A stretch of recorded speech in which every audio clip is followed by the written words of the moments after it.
my song. Let's sing it. It's gonna be fucking awesome. Come on, it's gonna be fucking awesome. You know the words. It's gonna be fucking awesome. That's insane. It's gonna be fucking awesome. Yeah! Yo ho ho. It's Teeth Week, everybody. Coolest Alive will be back next week with the classic comedy album Bad News next Monday. Netflix Animation's instant classic Storks next Tuesday. The classic Kevin Smith penned comic book run graphic novel Daredevil Guardian Devil that kicked off the Marvel Knights and my personal Marvel Comics renaissance on Wednesday. The genuinely creepy and terribly interesting Shin Godzilla on Thursday. And talking about one of my favorite comedians ever, Eddie Izzard, next Friday. That's Coolest Alive. 6 days a week with 5 heartfelt recommendations per week in music, animation, comic books, live action, and whatever I'm feeling Friday. Plus our hour-long Mother Show, this show, on Saturday. But this week, it was special. This week has teeth, had teeth, has teeth, is about to have teeth. I'm your host, Jesse Blaze Snyder, the coolest man alive, and I was sick as a dog for 3 months. And I basically lost the ability to enjoy entertainment. But while I was at my family's home in North Carolina recuperating, I started to find a bunch of things I was interested in that brought me back. Starting with Critters, and if you haven't checked out the Critters celebration we did last weekend, well, you should. But then I moved on to slasher animal movies, creature features, whatever you want to call them. Movies about real-life predatory animals letting loose on the humans. Movies about survival. I love this kind of movie, and before I knew it, I had a ton of new favorites that I wanted to share with you. And in a wide range of different animal species, but mostly sharks. This week was Teeth Week, and I brought you one unique film per day featuring a different set of ferocious killer animal teeth, starting with Lake Placid, the classic killer alligator movie on Monday. Then on Tuesday, it was a giant rampaging pig in the practical effects heavy animal slasher Boar. Wednesday, we had the Jaws of crocodile attack films, Blackwater, which was based on a true story, and though you barely see the croc, it's 10 times more effective, just like it was with the original Jaws, which we're going to talk about in a little bit today. Then we had Lions on Thursday with Prey. Check the year for that one, but it's the one with the lion on the box. And finally, 2 kids trapped with a starving tiger in a house on Friday, Burning Bright. That's a great one. But today we're doing sharks, baby. And oh boy, are there a ton of them. And now a bunch of them are actually really good. I tried to hit 13, but I didn't want to recommend any shit. So I'm drawing the line. It's slightly better than dog shit, which a lot of the recommendations you'll find out there on the internet cover. But I will not recommend, I'm talking to you, Bait and Cruel Jaws and other fucking movies that took away hours of my life that I won't get back. But first, let me direct you to blacklightdistrict.studio to get in late on our latest Kickstarter pre-order. To find out what it is, you can go look. You can also email me at jbs@blacklightdistrict.studio. You can ask me what it is. Basically, for any reason you may have, I love to hear from you. I do. I'm still a bit under the weather. Behind on my campaign stuff. I'm working on it. Okay, and listen to my Sunday show tomorrow, Everything They Don't Want You to Know, where we talk about all sorts of wild shit. Just scroll through the show titles and your jaw is going to be hanging on the floor. Check it out. Plus, my dormant all-music show, All Your Favorite Bands Suck, has been cranking on downloads without me. So I decided to bring that one back. I'm going to go for monthly, starting with full coverage of the Black Keys music catalog in the next week or so. There are already, though, 53 awesome bands ready to be discovered with full coverage of their best albums and contributions to the world of music from my perspective. If you pull up the podcast, All Your Favorite Bands Suck, anywhere but Spotify. And I hope you do. Anyway, let's talk some teeth. I was super enthusiastic about this a few days ago. And then gradually, because I had to watch a bunch of like shark movies that I really didn't care for. And this show's not about trash and shit, so I'll spare you. It's about celebrating these things, and certainly, I mean, like the alligator movies and the croc movies and boars, like sharks. I like the other animals even more than sharks, but there are so many sharks because of Jaws. I mean, so many shark movies because of Jaws, and And yeah, I mean, I just think that they're not to say easy or whatever. Um, yeah, I mean, they can be done well easily. It's amazing how many are done terribly. Whether it's terrible effects, or I just don't really give a shit about the people, or there's just no particular interesting survival premise going on or anything. There's a lot of variety in your terrible shark movies, and I know because I watched a bunch of them. But there are some really good ones, and most of the lists that I have for you today are really good. And then there's maybe a few that are just stretching the how good the thing is, but we're going to talk about them all today. Ultimately, even though I didn't watch one of them, I've got like 13 recommendations for you because I'm still interested in watching the one that I didn't watch, which is why I was like kind of kicking the can down the road because I'm like, I'm gonna watch that one, but I just kind of ran out of time because I got a family, I get a parent-teacher conference for my kids tomorrow morning that I got to get up for, so I had to get everything done today. So I ran out of time to watch a couple more shark movies, and maybe if I hadn't watched some of the bad ones, it would be better, and I would have been able to watch this. But I watched clips from the 13th one that I'm going to recommend, and I'm just going to start from the top since it's so obvious, and to some degree this list is rather obvious for a lot of you guys. Will know the first few on the list, I'm guessing, but number one is Jaws, 1975, directed by, I don't know, some kid named Steven Spielberg. Yeah, the one that ruined and saved movies forever. Real locations, real 25-foot mechanical shark. Did I leave my phone in the other room? Where's my phone? I might have to go find that. The mechanical shark broke every single day, and there was real fear of ocean baked into every frame, that the ocean was going to break their fucking shark. This isn't just the best shark movie; it's one of the best movies ever made. Period. Three dudes in a boat that keeps getting smaller. John Williams' score that lives in your spine, and the line, "We're going to need a bigger boat," that became more famous than most presidents. If you've never seen it on a big screen with a crowd, fix your life. But no, really, I mean, it's just that quintessential film that sort of was forced to be masterful because, like I said, the mechanical shark they made kept malfunctioning.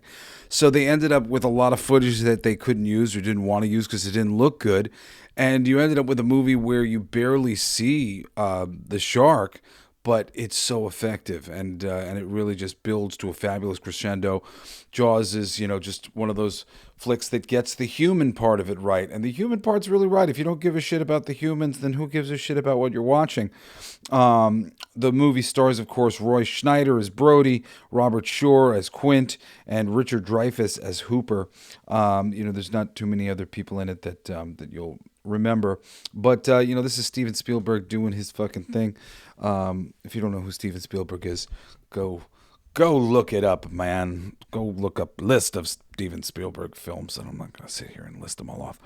But Spielberg is very much known for this movie here, and it's interesting because it's the forced restraint of it is really what makes it so great. And not everybody always has the universe playing to your favor. But, the later Jaws films and the second Jaws movies and films like this that just don't look great, they are often hampered by how much you see the terrible special effect. And in this case, though, it's just reaches a real perfect balance. And I believe this movie really holds up today to this day, even though it was made in 75 and is PG rating. It has an 8.1 on IMDb, and I think that's rather warranted, I would say. All right, number 2, 2018's The Meg. Jason Statham versus a 75-foot prehistoric megalodon that's been chilling in the deepest trench. I know, not technically a shark. Well, I mean, it is a shark, Not technically like a living shark. Well, you can't prove that it doesn't exist somewhere in the deep water. I'm sticking with it. This counts. This is the exact movie 11-year-old you wanted after seeing Jaws and going, yeah, but what if the shark was the size of a strip mall? Ridiculous, self-aware, and somehow still has two honest-to-God jump scares. Plus, Statham punches a shark in the face. I'm fucking sold. I love that movie. I really think it's just top tier in terms of doing a good job with the getting the characters introduced and making you give a shit about them in a short period of time.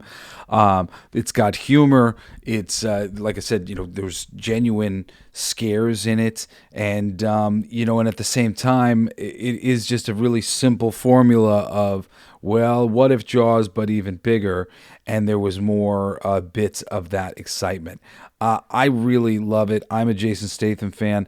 I think it ends up kind of leaning too much into all of these things that were like good, but then get like, give you an upset stomach in the sequel. But we will get to the sequel because it's barely good enough to make this fucking list by the end. Well, it's not terrible, but it's an interesting, different kind of movie. But we got Rainn Wilson in here as well, and this is also an interesting movie. Ruby Rose is also in it because there's a lot of Chinese actors kind of hoist upon the series, and really noticeably in the second one, where at the time that this came out, Hollywood was trying to do this thing where they were appealing to Chinese audiences. And in the second movie, there's almost like a second leading man who's got like his own B story, but we never really meet him. And it's just sort of like, Chinese man is here, and he's also heroic and doing good things. I mean, you kind of meet him. It's weird. We'll talk about that later. Yeah, the Meg. What else do I have to say about the Meg? It's, I talk about all the time about the films that are ultimately the best movies of all time. For me, are the most balanced. And one of the things that brings this, a cut above the rest is that balance of humor. And, this guy also directed Cool Runnings and While You Were Sleeping and National Treasure Phenomenon. He knows how to put some charm into his films. And the writer Stephen Atlin, I don't know other things that he's made or whatever, but this movie's got so much just baked in self-awareness and humor, and I really like this guy, there's always so many writers on these fucking movies. One of the guys worked on the script for Manchurian Candidate. Part of these guys are fucking screen doctors. My Spy writer. Yeah, it's always so weird. That's why it's hard to follow writers often in like film, because it's either they're like a writer director or it's like 7 people worked on a thing. It's just nutty. I think that the way this thing came out in the end is just really the perfect mix of, studio notes and whatever else. It's really a well-balanced flick led with Mr. Jason Statham, who's really a solid leading man, and the fucking shark, which makes plenty of appearances and is really quite excellent. All right, moving on to number 3, we've got The Shallows 2016. And this one is quite excellent. Blake Lively, a surfboard, a rock 200 yards from shore, at one very pissed off great white. 90 minutes of the most intense, don't you dare leave the couch survival you'll ever see. No fat, no boyfriend back on shore, no comic relief, just a woman, a shark, and a seagull named Steven. Proof you don't need a $200 million budget to make your palms sweat. And really, that is like my testament of these movies. Because I'll have them on while I'm working and stuff. Well, I have had a bunch of them on. And it's like, all of a sudden when I feel myself just ignoring what I'm doing and just leaning forward, what is going on? What's going to happen? I'm like, okay, they got me. This is good. It's a good movie. And Shallows is great. Like I said, it's just really Blake Lively. There's really nobody else worth mentioning. She is just basically ends up getting stuck near a whale carcass. The whale carcass has sharks munching on it. Now she's got their attention. She ends up on these rocks, this coral area that's available. Then she ends up on a swinging buoy out in the ocean because, like, the tide's rising. It's really great, intense. Will keep you on the edge of your seat, and it's again a testament to, even though the Meg is, let's see, Jaws but bigger, and there's definitely a lot more going on in the Meg. I mean, just in terms of like being your ability to get opportunities to see the shark and in more profound ways. The Shallows has that similar sort of like smallness to it. It's just this one person's tale of survival, but it makes it that much better. And as it goes on and it gets rougher and rougher what she's going through, it's a really good one. I highly recommend it. 2016. Like it's nice that we've had some really great ones have come along in this past a bunch of years, like in these genres. When I look back through all of these, for like what we did this week, I don't remember the years and stuff for like Boar and everything, but they just kind of slipped under my nose, a lot of these movies over the past decade, and I've been so happy to discover them. Shallows, I wasn't sure if I had seen The Shallows when it came out, because parts of it I felt like I remember, but some of it I didn't feel like I remembered, so I'm not sure, but it's a great one.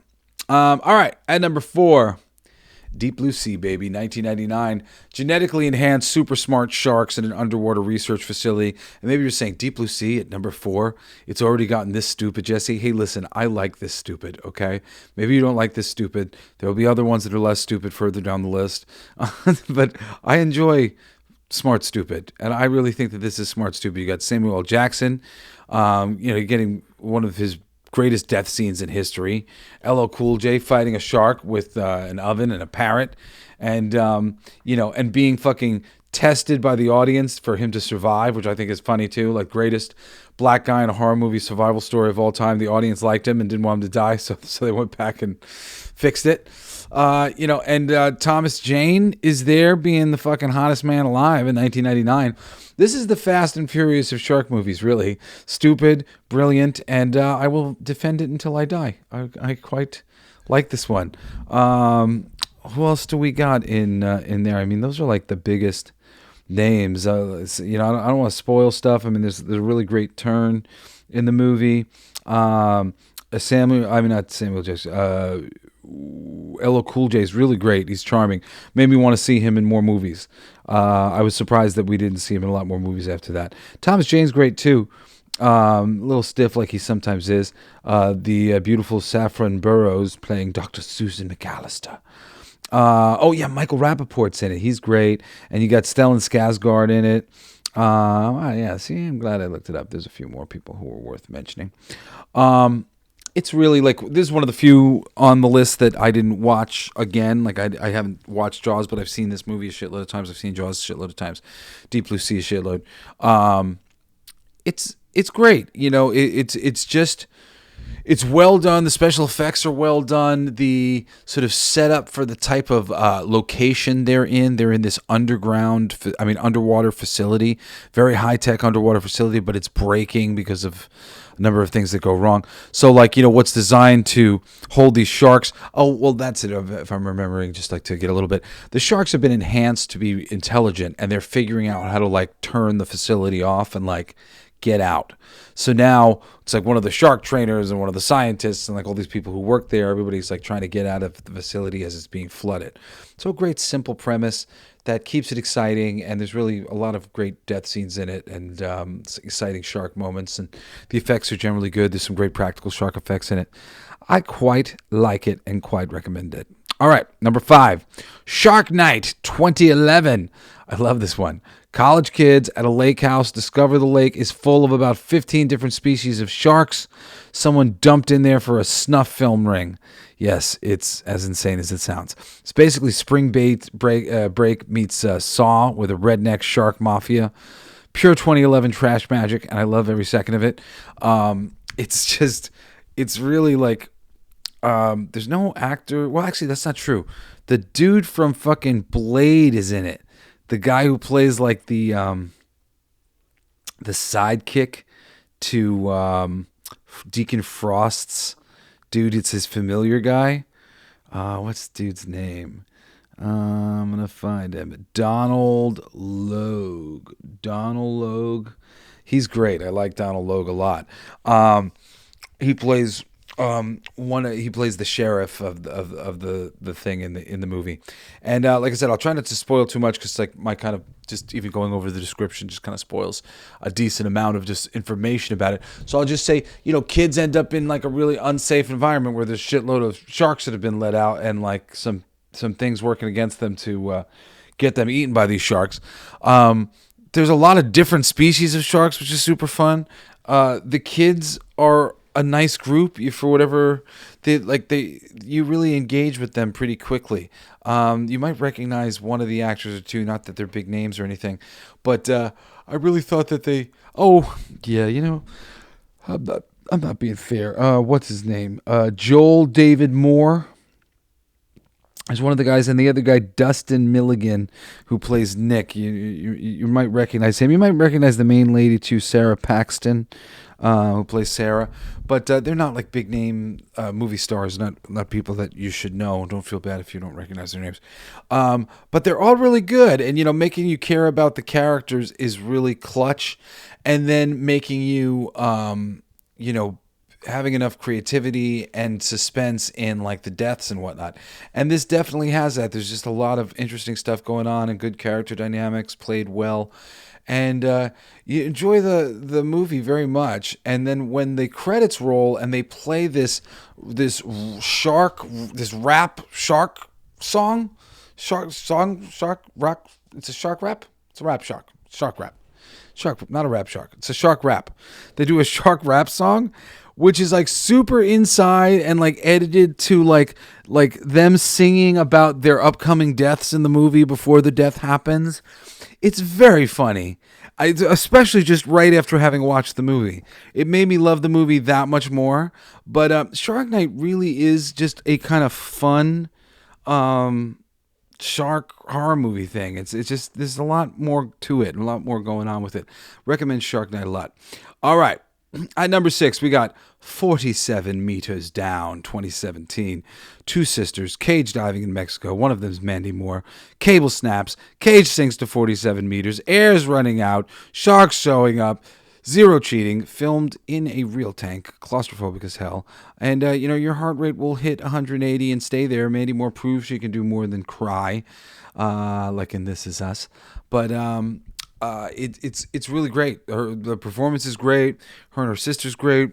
Does some things in the movie and introduces some aspects to what things that you would have to know about if you were doing deep sea diving, like depressurizing your ears and whatnot, and what it really takes to do that. So there's like a bunch of realism in this movie that isn't exactly in all of some of the movie. If you see this, all of a sudden you'll be like, "What? Well, then what the fuck's going on in this other movie?" Like, yeah, it will spoil other movies for you. But it's great. It's a nice, simple one. Cable snaps, cage fucking sinks to the friggin' bottom of the ocean, and these two girls, know there's all these sharks there. They'd been baiting the water so they could see sharks, and now super dangerous situation. Again, when you're talking about sitting at the edge of your seat, this is definitely one of them. All right, number 7. And number 7, this is it's like a little annoying because like part of the reason why it's at number 7 is because it is based on a true story. It's based on the true story of Tom and Eileen Lonergan. They're a couple that go scuba diving. The boat forgets them, and they're left in fucking shark-infested waters. It's shot on digital for like $120,000. Real sharks, real actors, treading water for hours. No music in the second half, just waves and panic. And, this one will make you scared to swim in a pool. It's like just kind of harrowing and, and a bit like long in the tooth. It's not like, the thrill of a horror movie, like there he is, get it, oh no, scared. Like this is just sort of like this long, like oh shit, these poor people are going to die. So there's something about it that's not exactly enjoyable, but at the same time, it's like it's so real, and the basic premise is as real as it gets. They don't really kind of know what happened to them at a certain point, but just the idea the possibility, I mean, people fall off of cruise ships all the time, but to have somebody else with you so that it could be documented in some level, you guys speaking out loud to each other, trying to figure out what the hell to do in this terrible situation. It's definitely very real. Feels real. It's a bit of a scary one. 2003, open water, but I do recommend it. Okay. At number 8, and now we're getting into ones that may be more likely you haven't seen, or maybe recommended but you're not sure. Let me tell you, because there's some good ones here. 8, 47 Meters Down, Uncaged, 2019's sequel. Same formula, new location, blind cave sharks in underwater Mayan ruins. Darker, bloodier, and somehow even more intense than the first one. If you thought there's no way to top the original, you were wrong. Granted, the original is simplistic in that great way, and that's why it ultimately really does edge out the other thing. And this one has maybe some minor bouts of like over the topness that isn't like earned through the comedy or whatever of Shark Night. Where it's just like this is a little like silly, kind of thing. But in general, the basic formula here with these blind sharks in the cave and the claustrophobia of the cave, it brings a whole bunch of different elements into the situation. They just set up really good that, one of the girls really is just scared to go in the first place.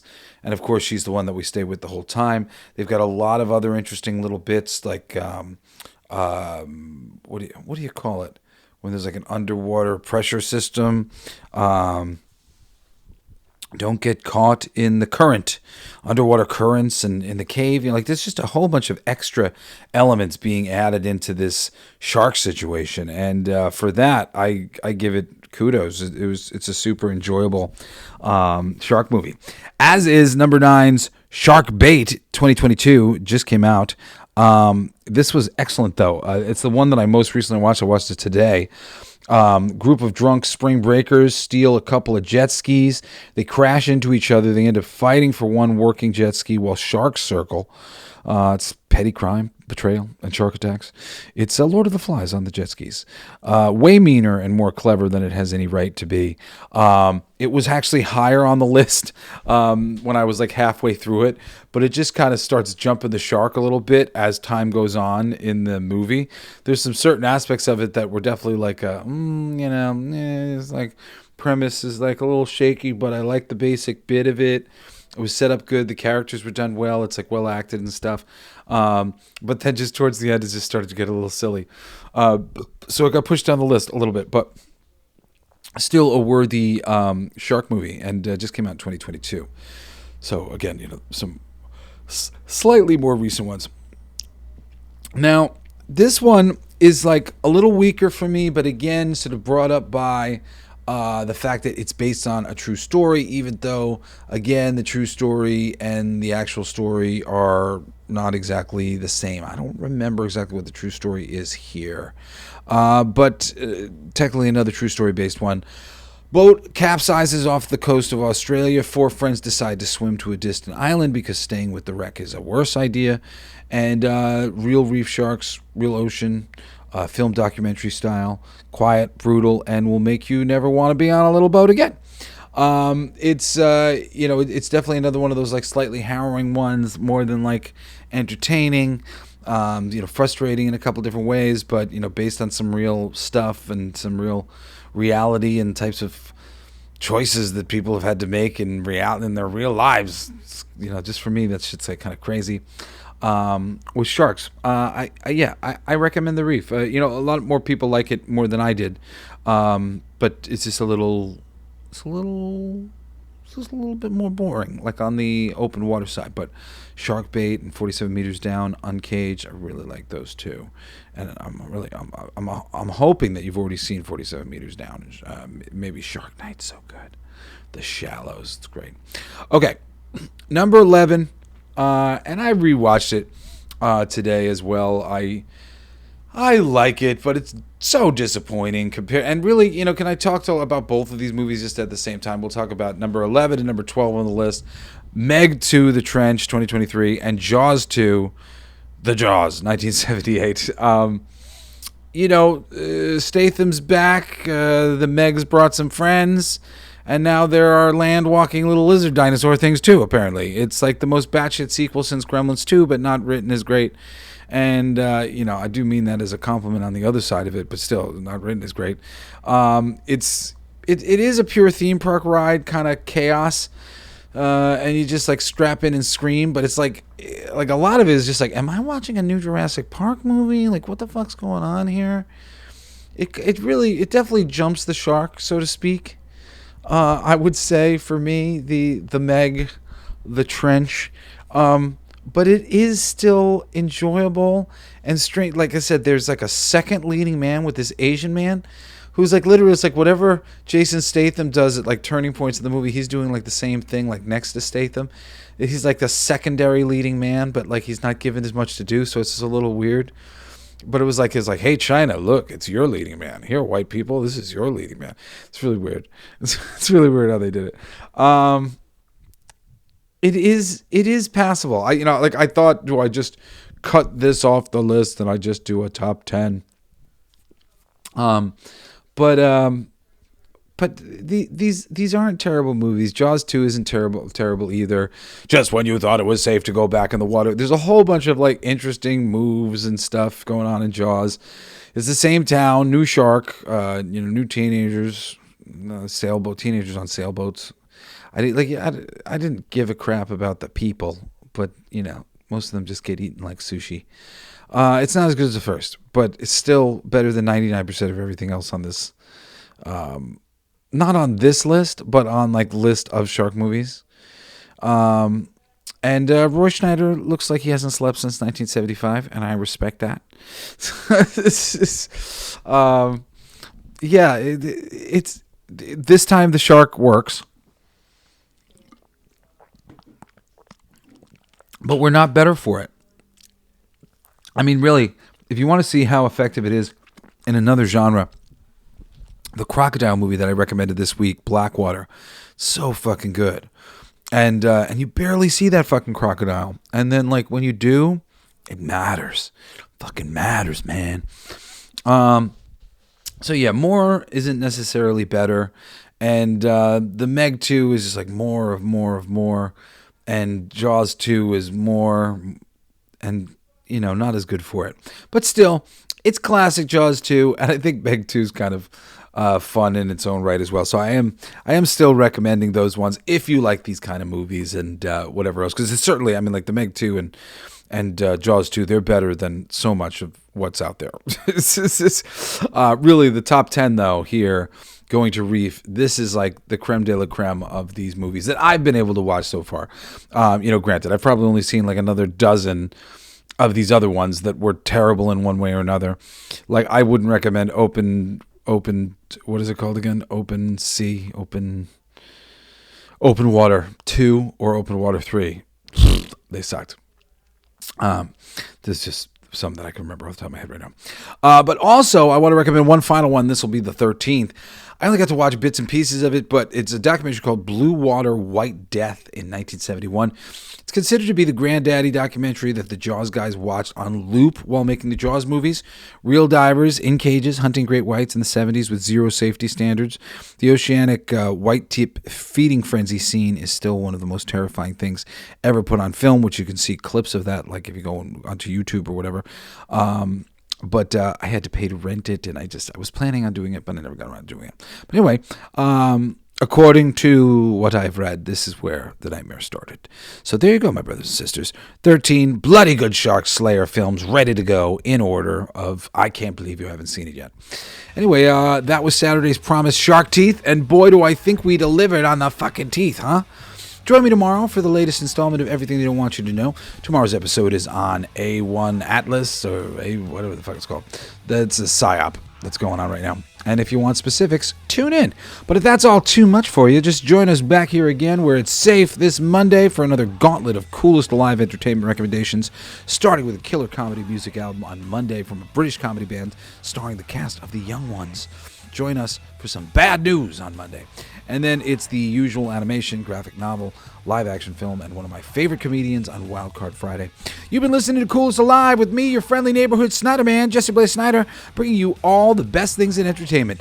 I love you, and I hope we'll see you back tomorrow for everything they don't want you to know, and then again Monday for another fucking awesome episode of the Coolest Alive. Care Bear Stare, my cherished listeners, sending you love and respect. Peace out. You've been listening to Coolest Geek Alive with me, your host, Jesse Blaze Snyder.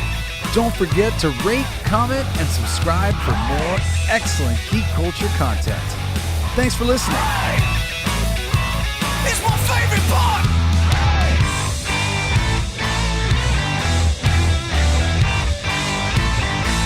Isn't that heavy?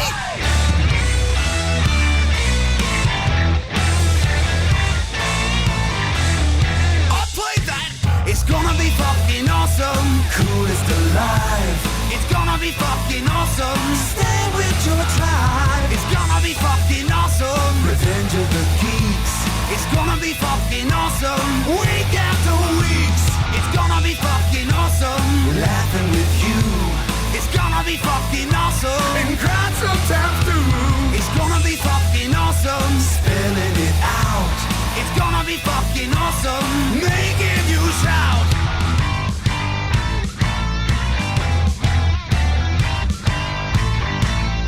I'm a genius!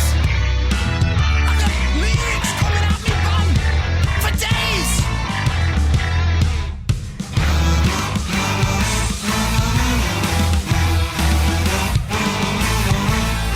You like that? It's a kazoo solo!